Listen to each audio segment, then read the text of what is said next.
창세기 18장. 여호와께서 마므레의 큰 나무들 근처에서 아브라함에게 나타나셨습니다.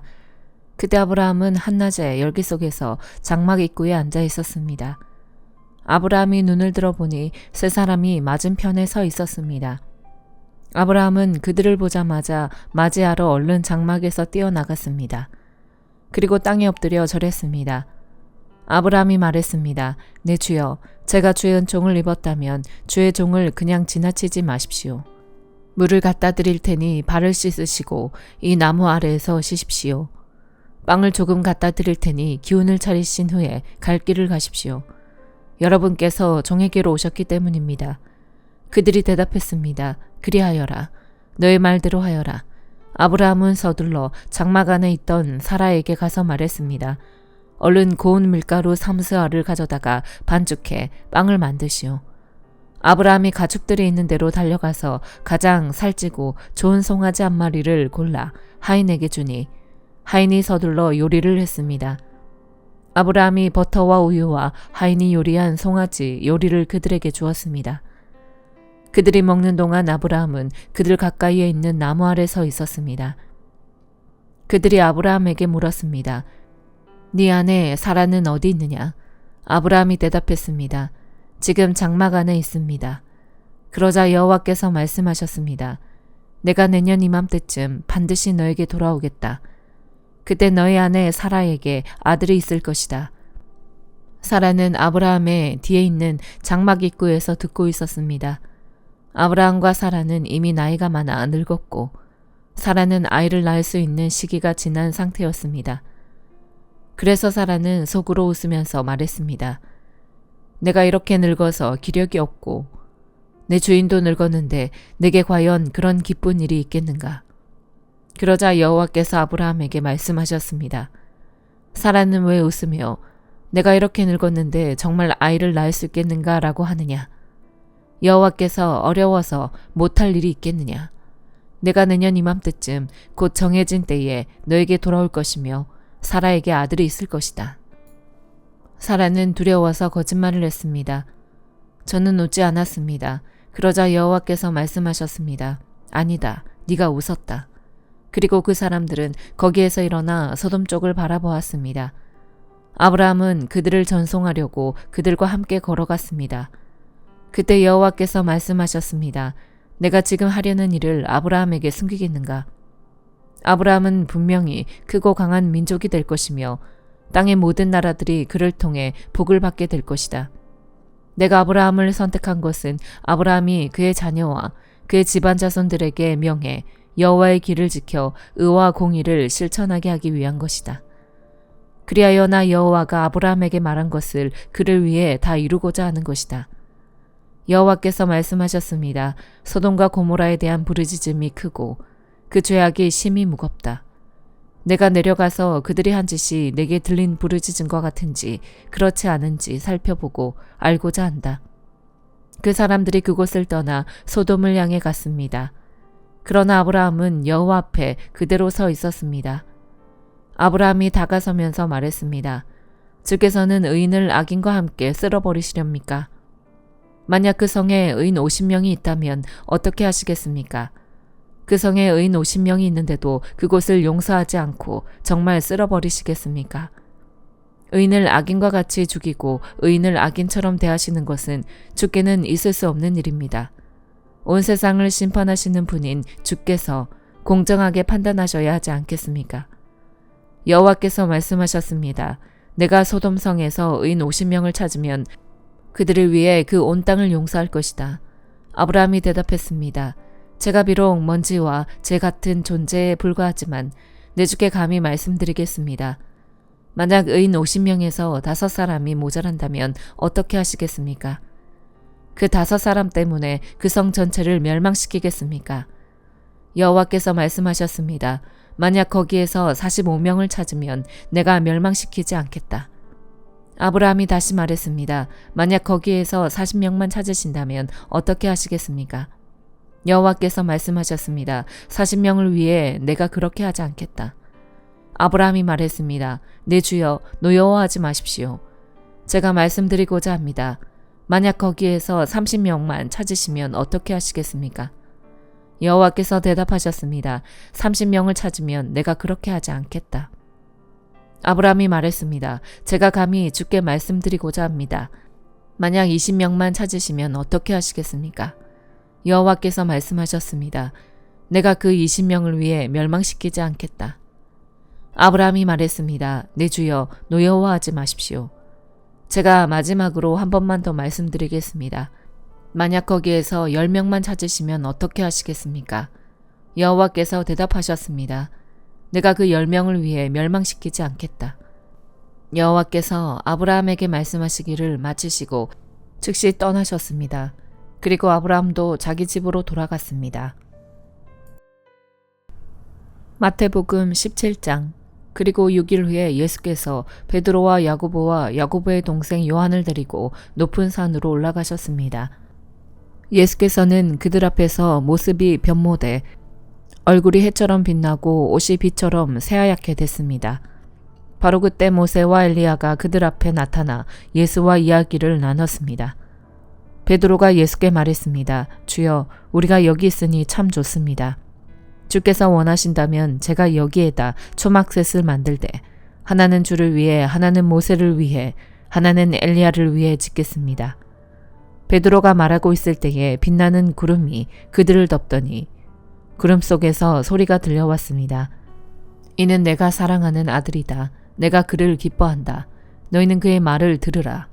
그 소리를 듣고 제자들은 너무나 두려운 나머지 얼굴을 땅에 대고 엎드렸습니다. 그때 예수께서 다가와 그들을 어루만지며 말씀하셨습니다. 일어나라, 두려워하지 말라. 그들이 눈을 들어보니 예수 외에는 아무도 보이지 않았습니다. 산을 내려오면서 예수께서 그들에게 당부하셨습니다.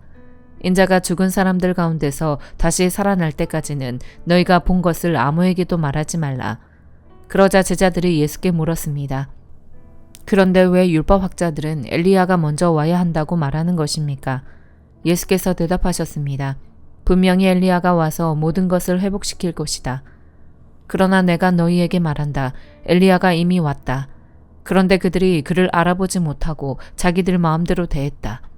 이와 같이 인자도 그들의 손에 고난을 당할 것이다. 그제야 제자들은 예수께서 세례자 요한을 두고 하신 말씀인 줄 깨달았습니다. 그들이 사람들에게 오자 어떤 사람이 예수께 나와 그 앞에 무릎을 꿇으며 말했습니다. 주여, 제 아들에게 자비를 베풀어 주십시오. 간질병에 걸려 몹시 고통받고 있습니다. 자주 불 속에 몸을 던지고 물 속에 뛰어들기도 합니다. 그래서 이 아이를 주의 제자들에게 데려왔지만 그들은 고치지 못했습니다. 예수께서 대답하셨습니다. 아, 믿음이 없고 타락한 세대여, 도대체 내가 언제까지 너희와 함께 있어야 하겠느냐? 내가 언제까지 너희를 참아야 하겠느냐? 아이를 데려오너라. 예수께서 귀신을 꾸짖으시자 귀신은 아이에게서 나갔고 바로 그 순간 아이가 나았습니다. 그때 제자들이 예수께 다가와 따로 물었습니다. 어째서 저희는 귀신을 쫓아내지 못했습니까? 예수께서 대답하셨습니다. 너희 믿음이 적기 때문이다. 내가 진실로 너희에게 말한다. 너희에게 겨자씨 하나일 만한 믿음만 있어도 이 산을 향해 여기서 저기로 옮겨가거라 하면 옮겨갈 것이요.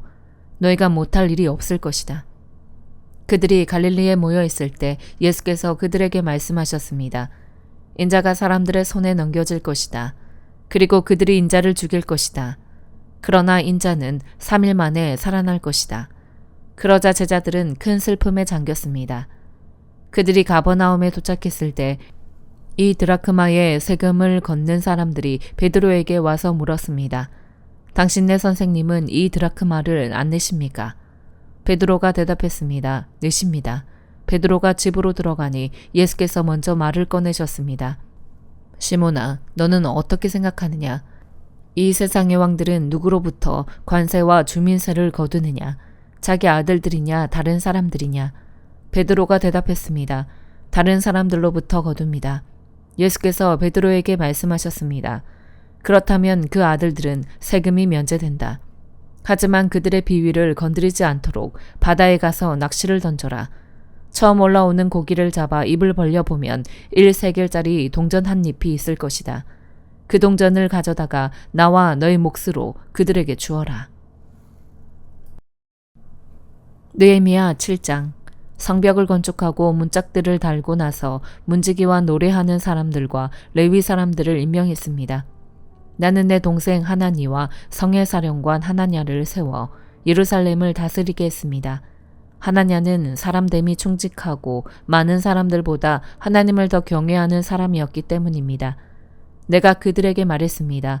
해가 높이 뜰 때까지 예루살렘 성문들을 열지 말고 문지기가 지키고 있는 동안에도 문을 단단히 닫고 빗장을 질러 놓아야 한다. 그리고 예루살렘 주민들을 경비로 세워 각기 지정된 초소와 자기 집 앞을 지키게 하라. 그 성은 크고 넓은데 성 안에 사는 사람들은 얼마 없고 제대로 지은 집들도 아직 얼마 없었습니다. 그런데 하나님이 내그 귀족들과 관리들과 일반 백성들을 모아 종족별로 인구를 조사할 마음을 주셨습니다. 마침 나는 처음 돌아온 사람들의 족보를 찾게 됐는데 거기에는 다음과 같이 적혀 있었습니다. 이들은 바벨론 느부갓네살 왕에게 포로로 잡혀간 사람들 가운데 다시 고향으로 돌아온 사람들입니다. 그들은 예루살렘과 유다로 돌아와 각기 자기 마을로 갔습니다. 이들과 동행한 사람은 스룹바벨, 예수와 느헤미야, 아사랴, 라하미야, 나아마니, 모르드게, 빌산, 미스베렛, 비그웨, 느훔, 바나였습니다. 이들 이스라엘 사람들의 명단은 이러합니다. 바로스의 자손이 2172명, 스베다의 자손이 372명, 아라의 자손이 652명, 바모압의 자손, 곧 예수아와 요압의 족보를 잇는 자손이 2818명, 엘람의 자손이 1254명, 삿도의 자손이 845명, 삭개의 자손이 760명, 빈누이의 자손이 648명, 브베의 자손이 628명, 아스갓의 자손이 2322명, 아도니감의 자손이 667명, 비그웨의 자손이 2067명, 아딘의 자손이 655명, 아델의 자손 곧 히스기야의 자손이 98명, 하숨의 자손이 328명, 베세의 자손이 324명, 하립의 자손이 112명, 기브온의 자손이 95명이었습니다. 베들레헴과 느도바 사람이 188명, 아나도 사람이 128명, 벳아스마웨 사람이 42명, 기란 여아림과 그비라와 부에로 사람이 743명, 라마와 게바 사람이 621명, 믹마스 사람이 122명, 베델과 아이 사람이 123명, 그 밖에 느보 사람이 52명, 그 밖에 엘람 자손이 1254명, 하림 자손이 320명, 여리고 자손이 345명, 로드와 하딕과 오노 자손이 721명, 스나아 자손이 3930명이었습니다. 제사장들은 예수와 집안 여다야의 자손이 973명, 임멜의 자손이 1052명, 바스울의 자손이 1247명, 하림의 자손이 1017명이었습니다. 레위 사람들은 호드야 자손인 예수아와 감미엘 자손이 74명이었고 노래하는 사람들은 아삽의 자손 148명이었습니다. 성전 문지기들은 살룸 자손, 에델 자손, 달문 자손, 아굽 자손, 하디다 자손, 소베 자손이 138명이었습니다. 느디님 사람들은 시아 자손, 하수바 자손, 다바옷 자손, 게로스 자손, 시아 자손, 바돈 자손, 르바나 자손, 하가바 자손, 살메 자손, 하난 자손, 깃델 자손, 가할 자손, 르아야 자손, 르신 자손, 느고다 자손, 가삼 자손, 우사 자손, 바세아 자손, 베세 자손, 무님 자손, 느비스심 자손, 박북 자손, 하그바 자손, 할훌 자손, 바슬릿 자손, 무이다 자손, 하르사 자손, 바르고스 자손, 시스라 자손, 데마 자손, 느시아 자손, 하디바 자손이었습니다. 솔로몬의 신하들의 자손은 소대 자손, 소베렛 자손, 브리다 자손, 야알라 자손, 다르곤 자손, 깃델 자손, 스바다 자손, 핫델 자손, 보게렛 하스바임 자손, 아몬 자손이었습니다. 느디님 사람들과 솔로몬의 신하들의 자손이 392명이었습니다. 다음은 델멜라와 델하르사와 그룹과 아똥과 임멜에서 올라온 사람들인데 그 종족이 이스라엘의 자손인지에 대해서는 증거가 없었습니다. 이들 가운데 들라야의 자손, 도비아의 자손, 느고다의 자손이 642명, 제사장 가운데 호바야 자손, 학고스 자손, 바르실레 자손이 있었는데 바르실레는 길르앗 사람 바르실레의 딸과 결혼한 사람으로서 그 이름으로 불렸습니다. 이들은 자기 족보를 찾았지만 얻지 못하고 결국 부정하게 여겨져 제사장 계열에 들지 못했습니다. 그래서 총독은 그들에게 명령해 우림과 둠밈으로 다스리는 제사장이 나오기 전에는 지성물을 먹지 못하게 했습니다. 온 회중의 수가 42,360명이었고 거기에 남녀종들이 7,337명, 남녀 노래하는 사람들이 245명이었습니다. 또 말이 736마리, 노새가 245마리, 낙타가 435마리, 나귀가 6,720마리였습니다. 어떤 족장들은 건축하는 일을 위해 기부했습니다. 총독은 금 1,000드라크마와 대접 50개와 제사장의 옷 530벌을 보물창고에 들였고 어떤 족장들은 금 2만 드라크마와 은 2,200만 회를 보물창고에 들였습니다. 나머지 백성들이 드린 것을 다 합치면 금 2만 드라크마와 은 2천만 회와 제사장의 옷 67벌이었습니다. 제사장들과 레위 사람들과 성전 문지기들과 노래하는 사람들과 느디님 사람들과 몇몇 백성들과 온 이스라엘 사람들은 저마다 자기 고향에 정착했습니다. 사도행전 17장. 바울과 실라는 암비볼리와 아볼로니아를 거쳐 데살로니가에 이르렀습니다. 거기에는 유대 사람의 회당이 있었습니다. 바울은 늘 하던 대로 회당에 들어가 3주 동안 안식일마다 성경에 대해 사람들과 토론했습니다. 그리스도가 고난을 받은 후 죽은 사람들 가운데서 살아나셔야 했던 것을 설명하고 증명하며 말했습니다. 그리고 내가 여러분에게 선포하는 이 예수가 바로 그리스도이십니다. 라고 전했습니다. 몇몇 유대 사람들은 그 말에 설득돼 바울과 실라를 따랐고 하나님을 경외하는 많은 그리스 사람들과 적지 않은 귀부인들도 그들의 말을 믿게 됐습니다. 그러자 유대 사람들에게 시기가 일어났습니다. 그래서 시장의 불량배들을 끌어모아 때를 지어 도시 안에 소동을 일으켰습니다. 그들은 바울과 실라를 찾아 사람들 앞에 끌어내려고 야손의 집으로 쳐들어갔습니다. 그러나 그들을 찾지 못하자 야손과 다른 형제들을 그 도시의 관원들 앞에 끌고 와 소리치며 말했습니다. 세상을 온통 시끄럽게 하는 사람들이 이곳에도 왔는데 야손이 그들을 자기 집에 들였습니다. 그들은 모두 가이사의 칙령을 거역하며 예수라는 다른 왕이 있다고 말합니다. 이 말을 듣고 사람들과 그 도시의 당국자들은 당황했습니다. 그러나 당국자들은 야손과 다른 신자들로부터 보석금을 받고 그들을 놓아주었습니다. 밤이 되자마자 형제들은 바울과 실라를 베레아로 보냈습니다. 그들은 그곳에 도착하자 유대 사람의 회당으로 들어갔습니다. 베레아 사람들은 데살로니가 사람들보다 교양 있는 사람들이어서 말씀을 간절한 마음으로 받아들이고 바울이 말한 것이 사실인지 알아보려고 날마다 성경을 찾아보았습니다. 그래서 그들 가운데 많은 유대 사람들이 믿게 됐고 적지 않은 그리스 귀부인들과 많은 그리스 남자들도 믿게 됐습니다. 데살로니가에 있는 유대 사람들은 바울이 베레아에서 하나님의 말씀을 전한다는 것을 알고 그곳에 또 나타나 사람들을 선동해 소동을 일으켰습니다.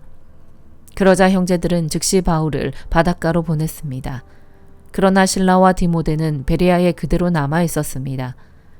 바울을 수행하던 사람들은 그를 아테네까지 인도했습니다.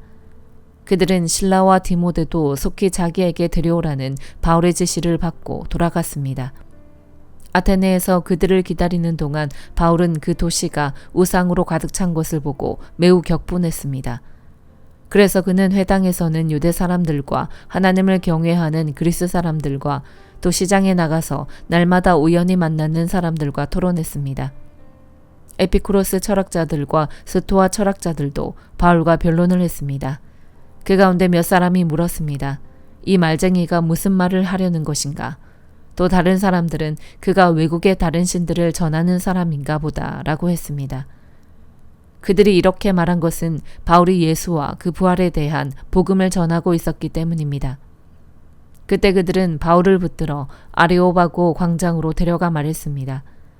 당신이 소개하고 있는 이 새로운 가르침에 대해 우리가 알 수 있겠습니까? 당신이 우리 귀에 생소한 것들을 전하니 우리가 그 뜻을 좀 알고 싶습니다. 모든 아테네 사람들과 거기 사는 외국 사람들은 보다 새로운 것을 말하거나 듣는 일에 시간을 쏟던 사람들이었습니다. 그러자 바울이 아레오바고 광장 가운데 서서 말했습니다. 아테네 시민들이여, 내가 보니 여러분은 여러모로 매우 종교적인 사람들입니다. 내가 두루다니면서 여러분이 무엇을 섬기는지 자세히 살펴보다가 알지 못하는 신에게라고 새긴 제단도 보게 됐습니다. 이제 여러분이 알지도 못하고 예배해 온 그 신을 내가 여러분에게 전하고자 합니다. 그 신은 온 세상과 그 안의 모든 것을 창조하신 하나님이십니다. 하나님께서는 하늘과 땅의 주인이시며 사람이 손으로 지은 신전들 안에 살지 않으십니다.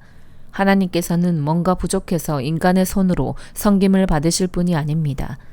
하나님께서는 바로 모든 사람에게 생명과 호흡과 다른 모든 것을 주시는 분이시기 때문입니다. 하나님께서는 한 사람으로부터 모든 민족을 만들어 온 땅 위에 살게 하셨고 각 나라의 연대를 미리 정하시고 그들의 국경도 정해주셨습니다. 이렇게 하신 것은 사람들이 하나님을 찾기를 바라시기 때문입니다.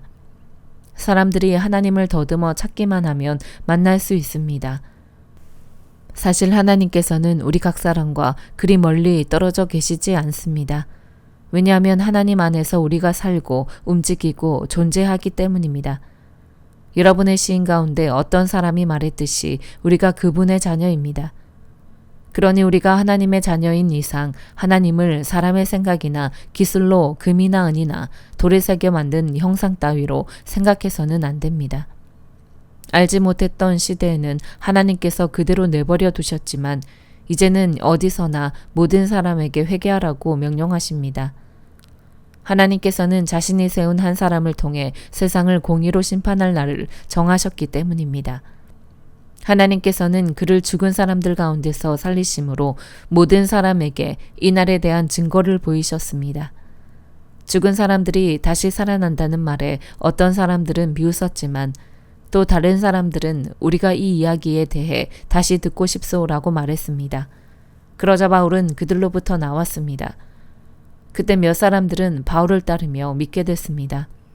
그 가운데는 디오누시오라는 아레오바고 의회원과 다말이라는 여인과 그 외에 몇 사람이 더 있었습니다. 아멘.